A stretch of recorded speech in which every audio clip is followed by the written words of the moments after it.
Crazy Cross Stitch Lady. Welcome to my craft room. I am very happy to see you here today, and thank you very much for tuning in. I appreciate all my current subscribers who have tuned in and continue to tune in. And for those of you who are new, thank you for joining our community. I'm very happy to have you, and I'm glad that you're here to join the journey with us and to enjoy this wonderful cross stitching that we do. All right, so I'm doing a 5-part series on simple specialty stitches. And these are stitches that are not just your common cross stitch, but they're a little bit different. But they're still very easy to do, and they can add a little bit of pizzazz to a project if you feel like you need something a little bit more, or you want to maybe change out some things in your pattern to make it a little more interesting, then these would be some great stitches to work on.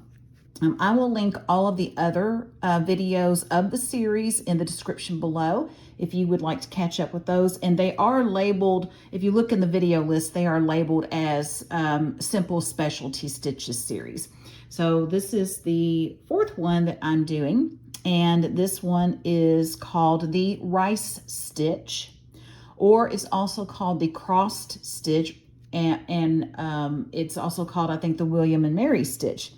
So this one, it can be used for borders, or it kind of has like a lattice work look to it. And so just give this a try and see what you think. So we're going to start out with our loop start here, and I'll show you what this looks like. So I'm just going to pick a spot here. And what I'm going to do is I'm going to count up 4 threads. So that's going to, and I'm going to make a big cross first. So 1, 2, 3. Okay, so I've counted up 4, and I'm just going to make a great big X starting out. So let me make my loop start here. Well, if I get my thumb out of the way, it might help. Okay, so let me come back through. Okay, there we go. Now we've got the first leg of our X here. Okay, so let me come down here. So again, you're counting down, you're going over 4 threads. And I'm going to make the second leg of my loop. And let me pull my thread down there a little bit, get a little more control over it. And then come up to this corner. So at this point, I have just made a great big cross stitch, okay? Now, what makes this the rice stitch is that now I'm going to go over each corner, and I'm going to cross it to make some smaller cross stitches that are part of this larger one. So I'm going to come down 2. So I'm going to go over half. So I went over 4 to make the big X. So now I'm doing over 2. So instead of like this first one, I'm going to go down to this middle one. And I'm going to cross this first corner. So I'm going to come over 1, 2, and I'm going to go in there.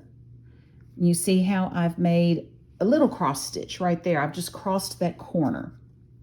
Now I'm going to go down. I'm just going to go, and you honestly can go any direction you want. If you want to go clockwise, you can go clockwise. You can go counterclockwise, which is what I'm going to do just because.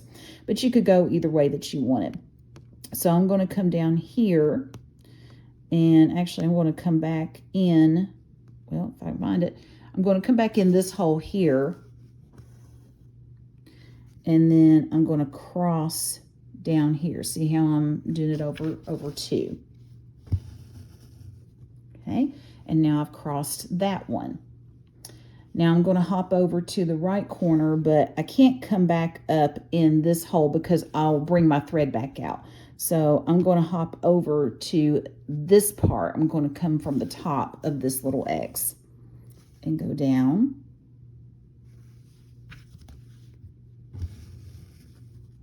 Okay, so now I've got 3.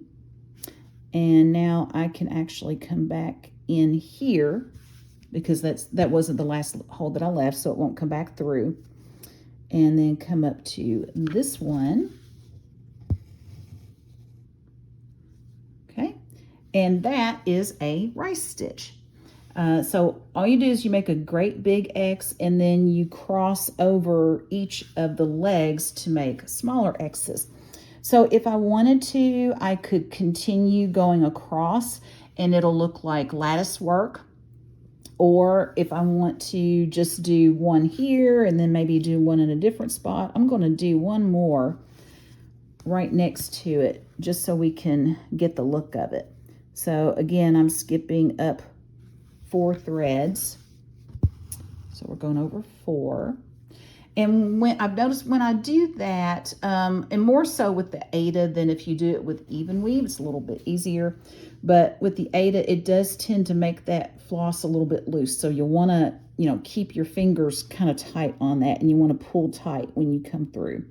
Okay, so now I'm going to go down to the bottom to make my second leg. And so I pulled my floss to make that taut.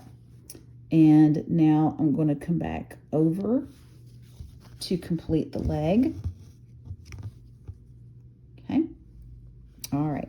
Now I'm going to start in this very same corner. So I'm going to start down in the bottom left, come up to top right. Remember, we're skipping over 2 threads for the smaller ones. We're just doing half. Okay, so there's top left corner.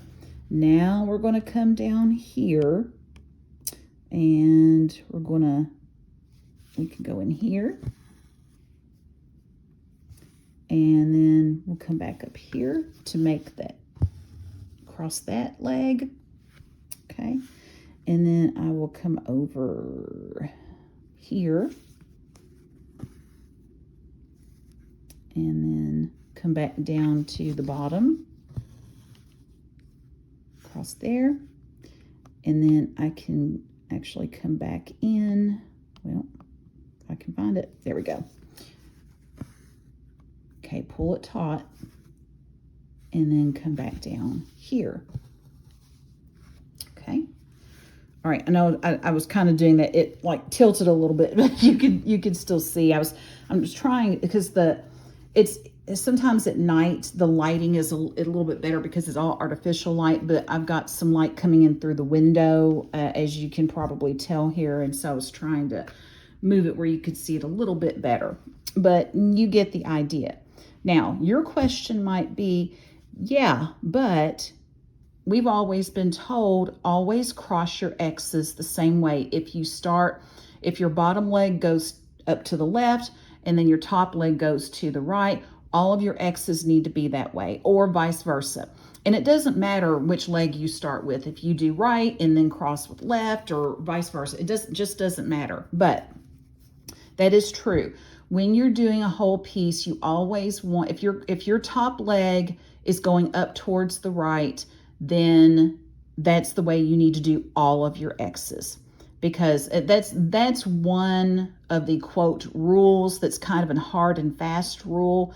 And yes, do you have to do it that way? No, but your piece is going to look kind of wonky if you don't follow that rule. That's the only thing.